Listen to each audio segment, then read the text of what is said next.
Acres of Diamonds by Russell H. Conwell. Recording by Phil Chenevert. Acres of Diamonds. When I was going down the Tigris and Euphrates rivers many years ago with a party of English travelers, I found myself under the direction of an old Arab guide whom we hired up at Baghdad, and I have often thought how that guide resembled our barbers in certain mental characteristics. He thought that it was not only his duty to guide us down those rivers and do what he was paid for doing, but also to entertain us with stories curious and weird, ancient and modern, strange and familiar.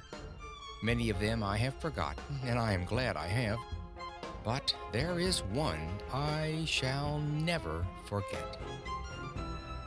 The old guide was leading my camel by its halter along the banks of those ancient rivers, and he told me story after story until I grew weary of his storytelling and ceased to listen.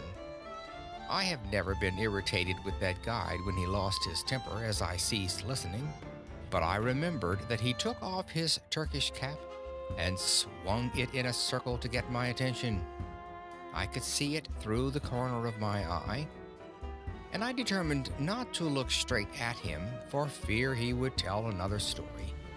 But although I am not a woman, I did finally look, and as soon as I did, he went right into another story. Said he, "I will tell you a story now, which I reserve for my particular friends." When he emphasized the words particular friends, I listened, and I have ever been glad I did. I really feel devoutly thankful that there are 1,674 young men who have been carried through college by this lecture, who are also glad that I did listen. The old guide told me that there once lived, not far from the river Indus, an ancient Persian by the name of Ali Hafed. He said that Ali Hafed owned a very large farm, that he had orchards, grain fields, and gardens, that he had money at interest and was a wealthy and contented man. He was contented because he was wealthy, and wealthy because he was contented. One day there visited that old Persian farmer one of these ancient Buddhist priests, one of the wise men of the East. He sat down by the fire and told the old farmer how this world of ours was made. He said that this world was once a mere bank of fog, and that the Almighty thrust his finger into this bank of fog and began slowly to move his finger around, increasing the speed until at last he whirled this bank of fog into a solid ball of fire. Then it went rolling through the universe, burning its way through other banks of fog, and condensed the moisture without until it fell in floods of rain upon its hot surface and cooled the outward crust. Then the internal fires bursting outward through the crust threw up the mountains and hills, the valleys, the plains and prairies of this wonderful world of ours. If this internal molten mass came bursting out and cooled very quickly, it became granite. Less quickly, copper. Less quickly, silver. Less quickly, gold. And after gold, diamonds were made. Said the old priest, "A diamond is a congealed drop of sunlight." Now, this is literally scientifically true, that a diamond is an actual deposit of carbon from the sun. The old priest told Ali Hafed that if he had one diamond the size of his thumb, he could purchase the country. And if he had a mine of diamonds, he could place his children upon thrones through the influence of their great wealth. Ali Hafed heard all about diamonds, how much they were worth, and went to his bed that night a poor man. He had not lost anything, but he was poor because he was discontented, and discontented because he feared he was poor. He said, "I want a mine of diamonds." and he lay awake all night. Early in the morning, he sought out the priest. I know by experience that a priest is very cross when awakened early in the morning, and when he shook that old priest out of his dreams, Ali Hafed said to him, "Will you tell me where I can find diamonds?" "Diamonds? What do you want with diamonds?" "Why, I wish to be immensely rich." "Well, then, go along and find them. That is all you have to do. Go and find them, and then you will have them." "But I don't know where to go." "Well, if you will find a river that runs through white sands between high mountains, in those white sands, you will always find diamonds." "I don't believe there is any such river." "Oh, yes, there are plenty of them. All you have to do is go and find them, and then you have them." Said Ali Hafed, "I will go." So he sold his farm, collected his money, left his family in charge of a neighbor, and away he went in search of diamonds. He began his search very properly, to my mind, at the Mountains of the Moon.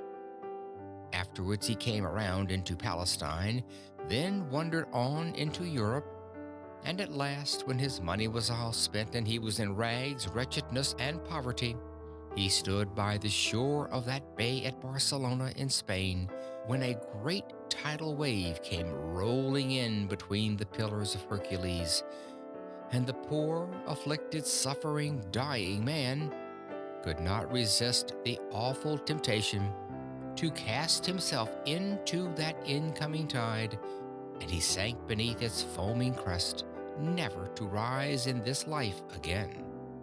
When that old guide had told me that awfully sad story, he stopped the camel I was riding on and went back to fix the baggage that was coming off another camel, and I had an opportunity to muse over his story while he was gone.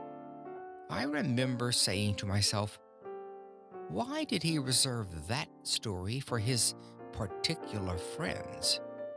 There seemed to be no beginning, no middle, no end, nothing to it. That was the first story I had ever heard told in my life, and would be the first one I ever read in which the hero was killed in the first chapter. I had but one chapter of that story, and the hero was dead. When the guide came back and took up the halter of my camel, he went right ahead with the story into the second chapter, just as though there had been no break. The man who purchased Ali Hafed's farm one day led his camel into the garden to drink, and as that camel put its nose into the shallow water of that garden brook, Ali Hafed's successor noticed a curious flash of light from the white sands of the stream. He pulled out a black stone having an eye of light reflecting all the hues of the rainbow. He took the pebble into the house and put it on the mantel which covers the central fires, and forgot all about it. A few days later, this same old priest came in to visit Ali Hafed's successor, and the moment he opened that drawing room door, he saw that flash of light on the mantel, and he rushed up to it and shouted, "Here is a diamond! Has Ali Hafed returned?" "Oh no, Ali Hafed is not returned, and that is not a diamond. That is nothing but a stone we found right out here in our own garden." "But," said the priest, "I tell you I know a diamond when I see it. I know positively that is a diamond." Then together they rushed out into that old garden and stirred up the white sands with their fingers, and lo, there came up other, more beautiful and valuable gems than the first. "Thus," said the guide to me, and friends, it is historically true, "was discovered the diamond mine of Golconda, the most magnificent diamond mine in all the history of mankind, excelling the Kimberley itself. The Koh-i-Noor and the Orloff of the crown jewels of England and Russia, the largest on earth, came from that mine." When that old Arab guide told me the second chapter of his story, He then took off his Turkish cap and swung it around in the air again to get my attention to the moral. Those Arab guides have morals to their stories, although they are not always moral. As he swung his hat, he said to me, "Had Ali Hafed remained at home and dug in his own cellar, or underneath his own wheat fields, or in his own garden, instead of wretchedness, starvation, and death by suicide in a strange land, he would have had acres of diamonds. For every acre of that old farm, yes, every shovelful, afterward revealed gems which since have decorated the crowns of monarchs." When he had added the moral to his story, I saw why he reserved it for his particular friends. But I did not tell him I could see it. It was that mean old Arab's way of going around a thing like a lawyer to say indirectly what he did not dare say directly, that, in his private opinion, there was a certain young man then traveling down the Tigris River that might better be at home in America. I did not tell him I could see that, but I told him his story reminded me of one, and I told it to him quick, and I think I will tell it to you. I told him of a man out in California in 1847 who owned a ranch. He heard they had discovered gold in Southern California, and so, with a passion for gold, he sold his ranch to Colonel Sutter, and away he went, never to come back. Colonel Sutter put a mill upon the stream that ran through that ranch, and one day his little girl brought some wet sand from the raceway into their home and sifted it through her fingers before the fire. And in that falling sand, a visitor saw the first shining scales of real gold that were ever discovered in California. The man who owned that ranch wanted gold, and he could have secured it for the mere taking. Indeed, 38 millions of dollars have been taken out of very few acres since then. About 8 years ago, I delivered this lecture in a city that stands on that farm, and they told me that a one-third owner for years and years has been getting $120 in gold every 15 minutes, sleeping or waking, without taxation.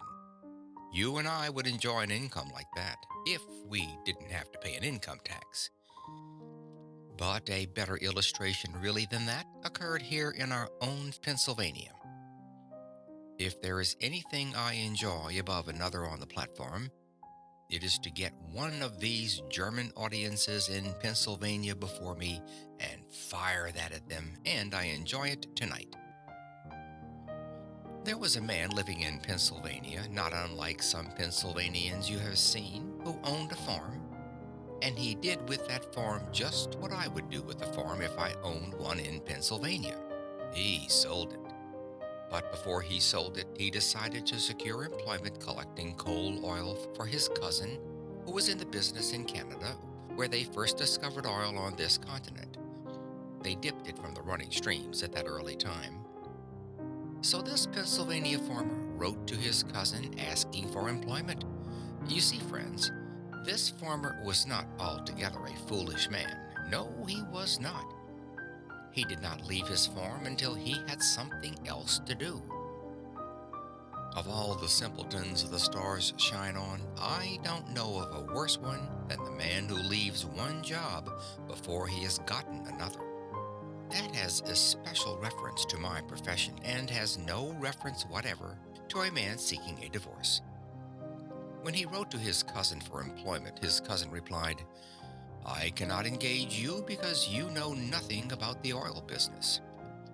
Well, then the old farmer said, "I will know," and with most commendable zeal, characteristic of the students of Temple University, he set himself at the study of the whole subject.